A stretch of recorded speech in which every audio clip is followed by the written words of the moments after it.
s'est entretenu avec la présidente de la Commission de l'Union africaine.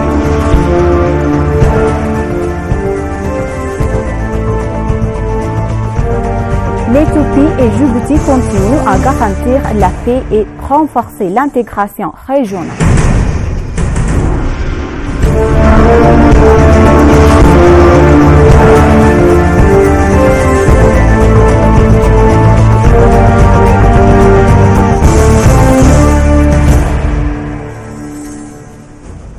Bonjour chers téléspectateurs, c'est ABC, c'est notre journal du vendredi 22 décembre 2023. C'est moi Samra Godado, restez avec nous. Le soutien continu de l'Union africaine à la paix et à la sécurité dans la région de l'Afrique de l'Est est admirable, a déclaré le secrétaire général de l'autorité intergouvernementale pour le développement, Dr Warq Nagabayo. Le secrétaire général Warq Nagabayo s'est entretenu à Addis Ababa avec le président de la Commission de l'Union africaine, Moussa Faki Mohamed. Dr Warq Nagabayo a mentionné qu'il est apprécié le soutien de l'Union africaine à la paix et à la sécurité, à la stabilité dans la région de l'Afrique de l'Est sur sa page de réseaux sociaux.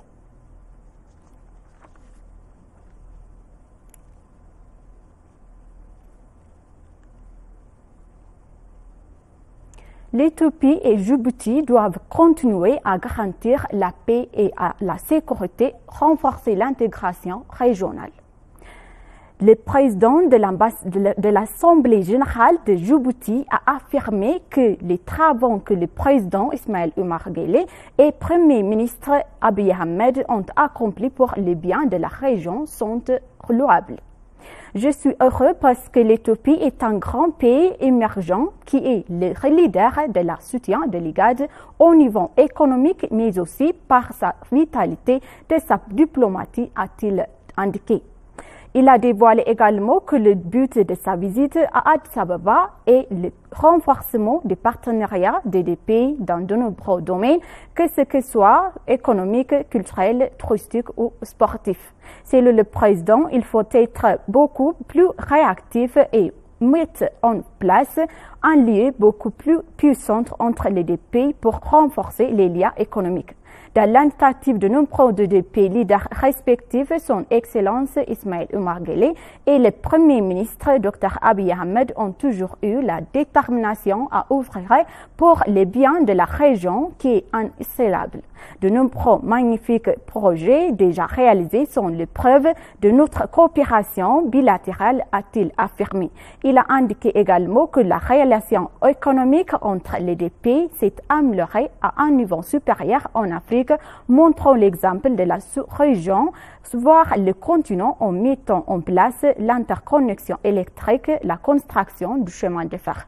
Le président a souligné également le rôle des infrastructures telles que les routes et le chemin de fer, ainsi que la sécurité routière dans la facilitation des transportations des biens et des marchandises en accélérant l'échange commercial entre les deux pays pour réaliser l'intégration régionale.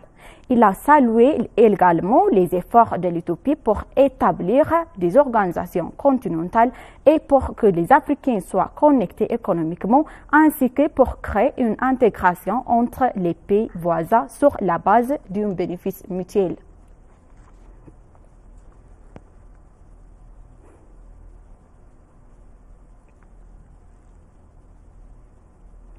L'attention portée par le gouvernement au développement de l'industrie numérique a potentiel de faire de l'Éthiopie un bénéficiaire et un concurrent dans le secteur, a déclaré la ministre du Travail et des Compétences Moufaret Kamil.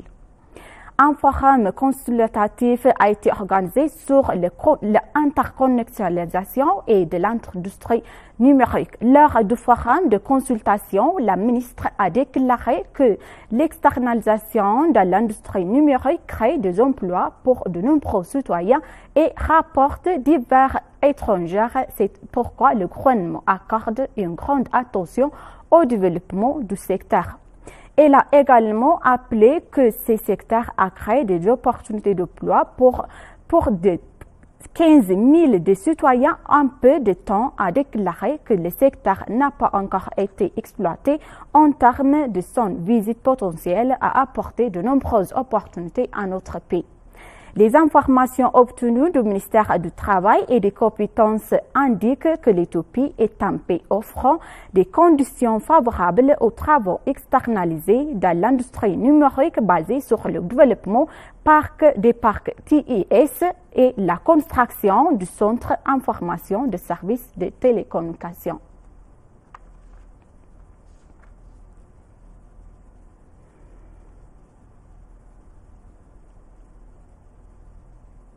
La ministre de la Santé, Dr Lia Tadesse, a discuté avec la délégation du gouvernement russe des questions liées à l'amélioration du système de santé.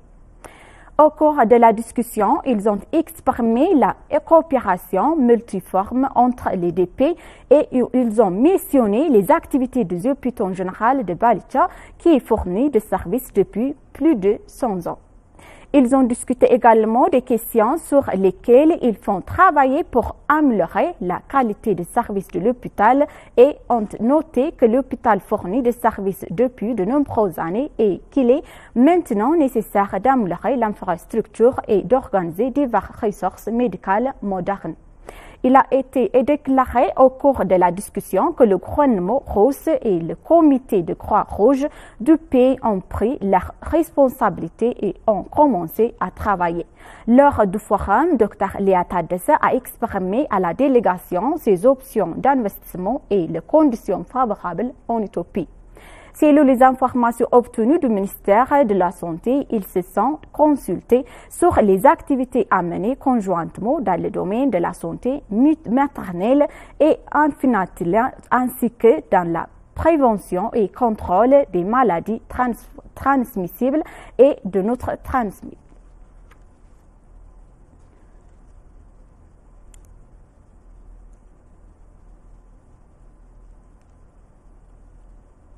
Et une délégation conduite par le ministre de l'Eau et de l'Énergie, Abtam Idfa, a visité le centre météorologique des Émirats arabes unis. Un groupe de dirigeants de l'Institut météorologique éthiopien et d'experts de haut niveau dirigés par le ministre de l'Eau et de l'Énergie, Abtam Idfa, a visité le centre météorologique des Émirats arabes unis. Au cours de leur visite, le ministre a annoncé avoir visité le centre de prévision de recherche en enrichissement du code de superprotonés utilisé pour les prévisions statistiques, le centre de données et des dômes scientifiques CD. Le ministre de l'Eau et de l'Énergie a rencontré le président de l'Organisation météorologique mondiale et le directeur général du Centre météorologique des Émirats arabes unis, Abdallah Halamoudi, pour fournir les assistances nécessaires à l'institution météorologique éthiopienne dans le domaine du radar, de surveillance météorologique, l'enregistrement et du code dans le développement d'infrastructures de TIS, le développement des ressources humaines et le renforcement des capacités. Ils ont discuté à la situation.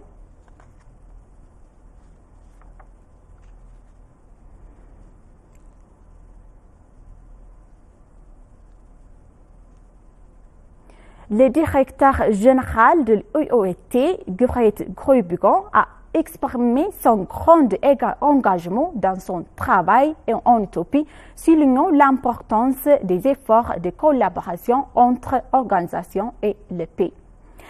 Le ministre d'État aux Affaires étrangères, Miskan Ahaga, a eu des entretiens consultatifs avec le directeur général de l'Organisation internationale du travail, Grebiet F. Ungobo.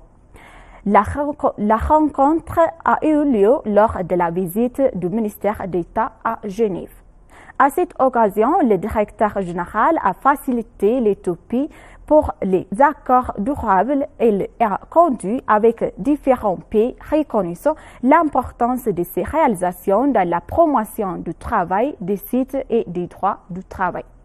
Il a également exprimé le profond engagement de l'Organisation internationale du travail dans son travail en utopie, soulignant l'importance des efforts de collaboration entre l'organisation et les pays. Pour sa part, l'ambassadeur Msganou a ouvert la réunion en exprimant la profonde appréciation de l'utopie pour l'Organisation internationale du travail, soulignant son statut d'institution la plus importante dans l'engagement bilatéral de l'utopie. Il a également informé que de la célébration du 100e anniversaire de l'adhésion de l'utopie à l'Organisation internationale du travail.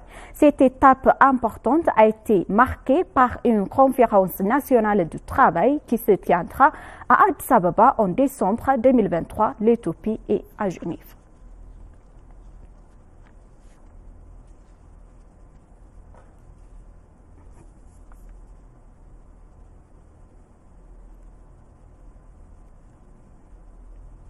L'État Télécom a annoncé une technologie qui permet aux institutions financières de fournir des services aux clients via Télébr.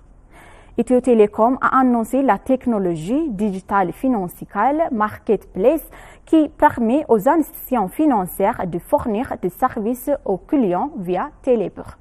Le PDG Ethio Telecom, Frouet Tamrou, était présent en présence des dirigeants des institutions, des dirigeants des banques et de la macrofinance, ainsi que des acteurs du secteur financier.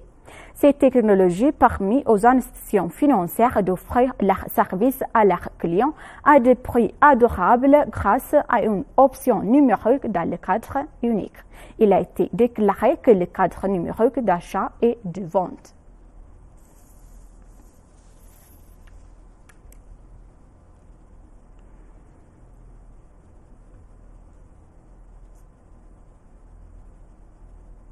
Chers téléspectateurs, maintenant je vous rappelle les titres principaux. Le président, le secrétaire général de l'IGAD, s'est entretenu avec le président de la Commission de l'Union africaine.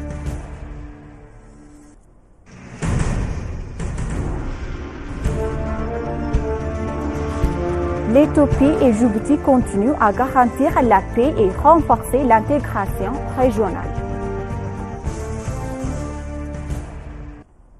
Chers téléspectateurs, c'est la fin de notre journal d'aujourd'hui. C'était moi, Samra Kodado. Je vous souhaite une bonne journée.